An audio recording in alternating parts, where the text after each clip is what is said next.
Hello friends, welcome back to my channel সুপ্রভাত blogs. আজকে তোমাদের সাথে আমাদের গোয়ার দুধসাগর ওয়াটারফলস ট্রিপের কিছু জরুরি তথ্য শেয়ার করব।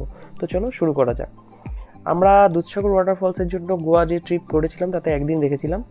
তো তোমরা যারা গোয়াতে আসবে তারা নর্থ গোয়া, সাউথ গোয়া যেখানেই আসো, অবশ্যই একদিন তোমরা কিন্তু দুধসাগর ওয়াটারফলসের জন্য রাখবে দেখতে যাওয়ার জন্য। তো তোমরা অনলাইন বুকিং করতে পারো, অফলাইনও বুকিং করতে পারো। আমরা যেহেতু কালাঙ্গুট বিচে স্টে করেছিলাম, তো ওখানে নিয়ারেস্ট একটা এজেন্টকে আমরা বুক করেছিলাম। অনেক ছোটো ছোটো দোকান ছিল, তো সেখানে অনেক ধরনের ট্যুর এজেন্ট ছিল। তো কোনো স্ক্যাম হবে না, ওরা কিন্তু জেনুইন বুক করেছিল। এবং আমার ওই অ্যারাউন্ড 3 থেকে 3,500 টাকা পড়েছিল। আমাদের ওখানে একজনের সাথে পরিচয় হয়েছিল, বেশ বন্ধু টাইপের হয়ে গেছিলো। তারা কিন্তু অনলাইন বুকিং করেছিল, তারা কিন্তু বলেছিল তাদের পার হেড 2,000 করে, এবং 4,000 টাকা পড়েছে। আমাদের কিন্তু 500 থেকে 1,000 টাকা মতো সেভ হয়েছিল।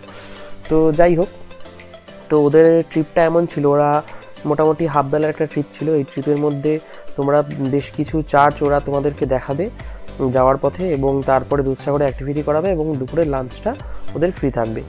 তো এই পুরো টোটাল ওদের অ্যাক্টিভিটিস ছিল তোমাদের। হ্যাঁ, বলে রাখি, এর মধ্যে কিন্তু ওদের ব্রেকফাস্টটা ইনক্লুডেড নেই, এটা তোমাদের যাওয়ার পথে ওরা করে নেবে। ওই মোটামুটি ধরে নাও দুধসাগর ওয়াটারফলস যেতে 2 থেকে 4 ঘন্টা মতো সময় লাগবে। এবার ওখানে ওরা 2 থেকে 4 ঘন্টা সময় নেওয়ার পরে মোটামুটি কুলেম বলে একটা জায়গা আছে, ওখানে গিয়ে পৌঁছাবে, এবং ওখান থেকে ওদের জিপ সাফারিটা শুরু হবে। এই যে এখন দেখতে পাচ্ছ আমরা জঙ্গলের মধ্যে দিয়ে যাচ্ছি, এর আগে কিন্তু আমাদের জিপ সাফারির মানে জিপের জন্য বুকিং করতে হয়েছিল। আমাদের কিছুই বুকিং করতে হয়নি, যেহেতু আমরা এজেন্ট থ্রুতে গেছিলাম, আমাদের কিন্তু সমস্তটাই এজেন্টই করে দিয়েছিল। তো তোমাদের ওই কুলেম থেকে জিপ সাফারি শুরু করে মোলেম ন্যাশনাল পার্ক হয়ে ভগবান মহাবীর স্যাংচুরির মধ্যে দিয়ে ওটা যাবে। দারুণ এক্সপিরিয়েন্স ভেতরে জঙ্গলের মধ্যে দিয়ে যাওয়ার, এবং একটা অসাধারণ এক্সপিরিয়েন্স তোমরা ফিল করবে। কিছু রেয়ার স্পিসিস তোমরা দেখতে পাবে যদি ভাগ্যে থাকে, এবং বেশ হরবেল লাগছিল। আর যেহেতু মানে জিপ সাফারিটা সত্যি ফার্স্ট টাইম আমি এনজয় করলাম। মানে এনজয় বলবো না, যে সবারই অবস্থা খুবই খারাপ ছিল, উঁচু নিচু রাস্তা যেহেতু যাচ্ছিল, তো সবারই এক্সাইটমেন্টও হচ্ছিল, আবার বেশ মজা টাইপ, মানে সব মিলিয়ে মিশিয়ে ছিল। তো যাই হোক, আমরা ওখানে পৌঁছানোর পর আমাদের কিন্তু ওখান থেকে মোটামুটি 15 থেকে 20 মিনিটের যেখানটা নামাবে দুধসাগর ওয়াটারফলসে 15 থেকে 20 মিনিটের একটা মোটামুটি পাথুরে পথ থাকবে, দেখতেই পাচ্ছো। এখান দিয়ে কিন্তু তোমাদের যেতে হবে। লাইফ জ্যাকেট ওরা সঙ্গে দিয়ে দেবে, কারণ ওখানে গিয়ে কিছু ওয়াটার অ্যাক্টিভিটিস আছে তোমরা করতে পারো। এখানে যাওয়ার সময় সবাই ছবি টবি তুলছিল, আমরাও তুলছিলাম। আর হ্যাঁ, ড্রেস চেঞ্জ করার জন্য ওখানে কিন্তু ছোটো মতো একটা ঘর আছে, খুবই কম আছে, তো সেই ব্যাপারটা খেয়াল রাখবে, একটু লাইন পড়ে। আর সমস্ত জামা কাপড় অবশ্যই নিয়ে যাবে, বেশি লাগেজ নেবে না। দেখো, শেষ পর্যন্ত ফাইনালি আমরা পৌঁছে গেছি দুধসাগর ওয়াটারফলসে। দারুণ, কেন মিল্কি হোয়াইট বলে, সত্যি দুধের মতো সাদা, এবং চারিদিকের পরিবেশের সাথে দারুণ মানানসই। এখানে এসে তোমরা বেশ কিছু অ্যাক্টিভিটিস করতে পারবে। সবাই চারিদিকে ফটো তুলছিল। আর ওই যে দূরে দেখতে পাচ্ছ, ওখান দিয়ে কিন্তু ট্রেনটা পাস হয়। এরপরেই আমি তোমাদের দেখাবো যে ট্রেনটা যখন পাস হচ্ছিল কি দারুণ লাগছিল। আমি ওই জায়গাটা সাউন্ডটাকে রেখেছি, কারণ সবারই একটা এক্সাইটমেন্ট ছিল, এবং ওপর থেকে ট্রেনটা হর্ন মারতে যাচ্ছিলো, তো ব্যাপক সুন্দর লাগছিল দৃশ্যটা।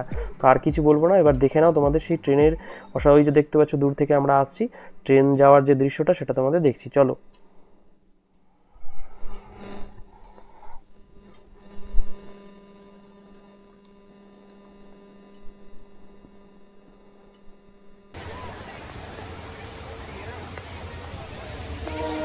এই যে দেখতে পাচ্ছ দূর থেকে, দেখো বন্ধুরা কি সুন্দর, সবার এক্সাইটমেন্টটা দেখো, এবং ট্রেনে হর্ন মারছিল। হ্যাঁ, আমি কিন্তু দেখতে পেয়েছিলাম ওপর থেকে ড্রাইভার হাত দেখাচ্ছিল, জানি না কতটা ঠিক দেখেছিলাম ভুল দেখেছি, তবে দেখেছিলাম।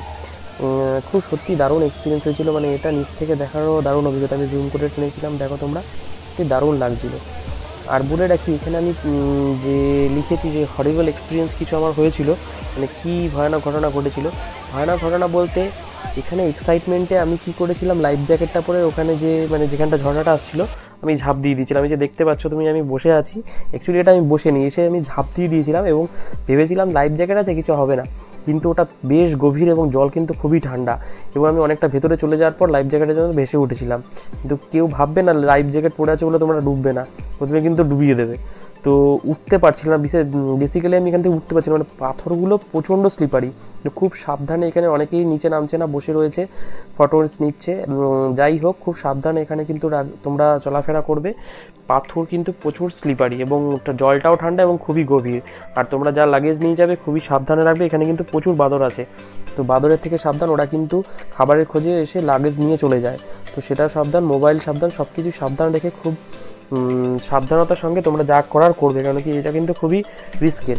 আরেকটা যে হরিবল ঘটনাটা আমি বলছি হয়েছিল, এখানে এসে তোমাদের একদম খেয়ালই থাকবে না সময়ের কথা। তো আমাদের সাথে সেই বিপদটাই ঘটে, যে জিনিসটা ওরা বলে দিয়েছিল 1.5 ঘন্টা, আমাদের কিন্তু 1.5 ঘন্টা পাস হয়ে যায়। যাই হোক আমরা যাই, ওরা আমাদেরকে খুঁজছিল, কিন্তু মানে কোনো কারণবশত আমাদেরকে বুঝতে পারিনি যে আমরাই ওই পাবলিক ছিলাম, ওই ভিড়ের মধ্যে আর কি আমরা ভিড়ে পড়েছিলাম। যাই হোক খুবই সুন্দর আমাদের এক্সপিরিয়েন্স ঘটেছিল, তার সাথে এই ধরনের এই ছিল আমাদের ভয়ানক এক্সপিরিয়েন্স। বেশ ভালো মজা হয়েছিল। তোমরা আসো, সেফলি মজা করো। এবং দুধসাগর ওয়াটারফলস অবশ্যই তোমাদের গোয়া ট্রিপের মধ্যে একদিন রাখো। আর কিছু বলার নেই, কারণ দুধসাগর ওয়াটারফলস একটা সত্যি খুব সুন্দর মানে জায়গা, আমার দেখে খুবই ভালো লেগেছিল। তোমরা অবশ্যই আসো। এবং ভিডিওটা কেমন লাগলো, যদি ভালো লাগে একটা লাইক, কমেন্ট, শেয়ার করে দিও। Thank you.